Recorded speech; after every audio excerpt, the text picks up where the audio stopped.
एक सुनसान रात, जब आसमान में अंधकार छाया हुआ था और बादलों की गहरी आवाजें चहक रही थीं, एक बंद हुआ महल था जहां भूतों का आवाज था। उस महल में एक रहस्यमय रात को आदित्य और प्रियंका, एक युवा जोड़ा, अपनी प्यार की दास्तान शुरू करते हैं। प्रियंका एक अत्यंत सुंदर और प्रेम से भरी हुई महिला थी। उसने अपनी खूबसूरती से आदित्य का दिल चुरा लिया, लेकिन वे नहीं जानते थे कि यह महल उनके प्यार में रुकावट बन सकता है। जैसे ही वे महल में प्रवेश करते हैं, उन्हें अपनी प्रेम की प्रतीक्षा नहीं होती है। आदित्य और प्रियंका एक संगीत की आवाज सुनते हैं और एक अनजान फीमेल आवाज कहती है, आ जाओ मेरे प्यारे आदित्य और प्रियंका, मैं यहां तुम्हारी इंतजार कर रही हूं। आदित्य और प्रियंका हैरान हो जाते हैं, क्योंकि वे अपने आसपास किसी को नहीं देखते हैं, लेकिन वो आवाज और संगीत कहीं से आ रहे हैं। वे धीरे धीरे आवाज की ओर चलते हैं, जब एक भूत स्वरूप में उभरती हुई महिला उनके सामने आती है। महिला अपनी आंखें बंद करके कहती हैं, मैं एक प्रेत हूं, तुम्हारी प्यारी प्रियंका के आत्मा का रूप लेकर तुम्हारे सामने हूं। मैं उसे तुमसे छीनने आई हूं। आदित्य और प्रियंका दिलचस्पी से उसे ध्यान से सुनते हैं। आदित्य उसे देखते हुए कहता है, तुम कौन हो? तुम यहां प्यार के बारे में क्या जानती हो? महिला अपनी आंखें खोलती है और अपना रूप बदलती है। वह प्रियंका का रूप लेती है और कहती है, हां, मैं तुम्हारी प्यारी प्रियंका हूं, जिसे एक भयानक रहस्यमय महल ने अपने वश में कर लिया है।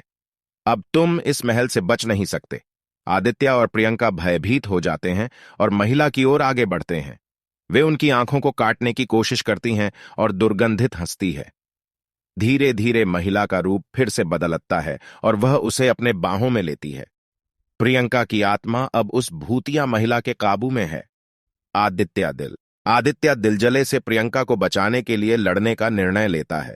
वह भूतिया महल के अंदर आगे बढ़ता है, जहां वह कई भूतों और प्रेतों के सामने खड़ा होता है।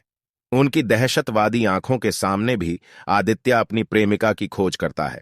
वह प्रियंका को अपने बाहों में लेता है और आवाज में कहता है, मैं यहां हूं प्रियंका, मुझे छोड़कर नहीं जाना। मैं तुम्हें इस भूतिया महल के बंदिशों से मुक्त कर दूंगा। प्रियंका आदित्य की ओर देखती है, उसकी आंखों में आंसू भर आते हैं और कहती है, आदित्य, मुझे यहां से बचा लो। मेरी आत्मा इस महल में बंद है और मुझे बस तुम्हारी मदद चाहिए। आदित्य और प्रियंका बाहर निकलने का प्रयास करते हैं, लेकिन उनकी मात्रा संख्या कामयाब नहीं होती है। वे भूतों के द्वारा घेरे जाते हैं और भयानक ध्वनियों के बीच उनकी जान का संकट बढ़ता है। तभी एक ज्योति की किरण उनके पास आती है और एक पुराने बाबा के रूप में प्रकट होती है। बाबा कहते हैं, अब तक मैं इस महल में बंद हूं, लेकिन तुम दोनों के प्यार ने मुझे मुक्ति दी है। अब जाओ और खुश रहो। आदित्य और प्रियंका सुरक्षित रूप से महल से बाहर निकलते हैं, हाथ में एक दूसरे का हाथ पकड़े। वे खुशी के आंसू बहाते हैं, जानते हुए कि उनका प्यार उन्हें जीने की वजह बना है, भले ही उन्हें एक भूतिया रहस्यमय महल में भी ले गया हो।